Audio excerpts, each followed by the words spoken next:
بیت المقدس کے اندر مسلم بیٹیوں پر جو ظلم اور جبر ہو رہا ہے، ان حالات کو نپٹنے کے معاملات ہیں، ایسے وقت کے اندر مسلمان آخر کس چیز کی طرف آئے تو وہ اپنی زندگی کو ایک اچھے مسلمان کی حیثیت سے گزار سکتے ہیں۔ میرے پیارے آقا صلی اللہ علیہ وسلم کے پیارے دیوانوں، برستے ہوئے بم، برستے ہوئے میزائل، اللہ اکبر، ہتھیاروں کی فراوانی مسلمانوں کو مٹانے کے ڈرتے ہیں۔ ایسے وقت میں مسلمانوں کو کرنا کیا ہے؟ کوئی سہارا نہیں، کوئی بچاؤ نہیں، ان مسلمانوں کا حال یہ ہے، کوئی پشت پناہ نہیں، کوئی بظاہر مددگار نہیں۔ ایسے وقت میں مسلمان اگر بچ سکتا ہے تو صرف اپنے عقیدے کی بنیاد پہ بچ سکتا ہے، ایمان کی طاقت کی بنیاد پہ بچ سکتا ہے، ایمان کی قوت کی بنیاد پہ بچ سکتا ہے۔ اس لیے کہ اللہ اکبر، جب ہتھیاروں کی طاقت جواب دے جاتی ہے اس وقت ایمان کی طاقت کام آتی ہے، اس وقت عقیدہ رہنمائی کرتا ہے۔ میرے آقا علیہ السلام کے پیارے دیوانوں، قوم مسلم کو تحفظ دینے کے لیے عقیدہ اہل سنت کو تحفظ دینا بے پناہ ضروری ہے۔ آخر وہ کون سا عقیدہ اہل سنت ہے جس کے تحفظ کے لیے صدیق اکبر نے جنگ لڑی تھی؟ آخر وہ کون سا عقیدہ اہل سنت ہے جس کے لیے کربلا میں امام حسین تشریف لائے تھے؟ آخر وہ کون سا عقیدہ اہل سنت ہے جس کے لیے کبھی فضل خیر آبادی اٹھتے ہیں، کبھی مجدد الفسانی اٹھتے ہیں، کبھی شاہ ولی اللہ اٹھتے ہیں، کبھی شاہ عبدالعزیز اٹھتے ہیں، کبھی میر عبد الواحد بالگرامی اٹھتے ہیں، کبھی تاج الفول عبد القادر بدایونی اٹھتے ہیں؟ آخر وہ کون سا عقیدہ ہے جس کے لیے امام اہل سنت امام احمد رضا خان محدث بریلوی اٹھتے ہیں؟ تو میں نے قرآن مقدس کی جس آیہ کریمہ کی تلاوت کی ہے ان آیات کے اندر اللہ تبارک و تعالیٰ نے گویا کہ اہل سنت کا مکمل عقیدہ بیان فرما دیا ہے۔ میں بہت لمبی گفتگو نہیں کر سکوں گا، بہت مختصر وقت میں پہلے یہ بتانے کی کوشش کروں گا کہ عقیدہ اہل سنت کیا ہے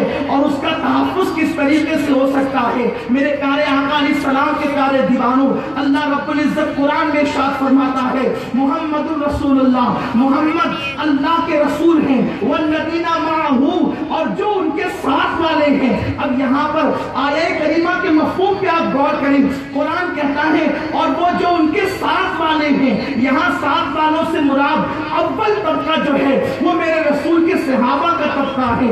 اولین حصہ، اولین طبقہ، اول صف جو ہے وہ صحابہ کی ہے۔ لیکن چونکہ اللہ رب العزت نے فرمایا والذین معہ، اس سے مراد قیامت تک کے مومنین ہیں۔ اللہ رب العزت نے قیامت تک کے مومنین کو اس میں شمار کیا اور آگے ان کی صفات کو بیان فرمایا والذین معہ، محمد اللہ کے رسول ہیں اور جو ان کے ساتھ ہیں۔ اب آپ مجھے بتائیں، جو رسول اللہ کے ساتھ ہیں، جن کو خدا رسول اللہ کے ساتھ کہے، دنیا کی کون سی طاقت ہے جو اس کا بالبیگا کر سکتی ہے، جو اس کا نقصان کر سکتی ہے؟ لوگ جب لڑائی پر آتے ہیں تو اپنی پشت پر کسی مضبوط انسان کا سہارا تلاش کرتے ہیں، اور جب کوئی مضبوط پشت پناہی کرتا ہے تو پھر لڑنے والا کہتا ہے اب مجھے کسی کا ڈر نہیں، میری پشت پر بڑی مضبوط طاقت ہے۔ خدا کی عزت کی قسم، قرآن کی آیت ہماری ہمت بڑھا رہی ہے۔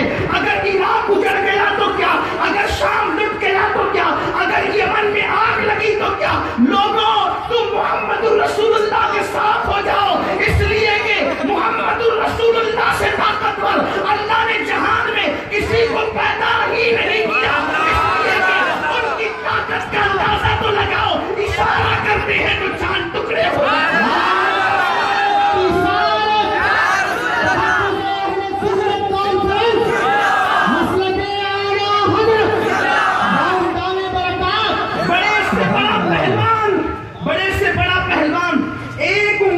کاغذ کے دو ٹکڑے نہیں کر سکتا۔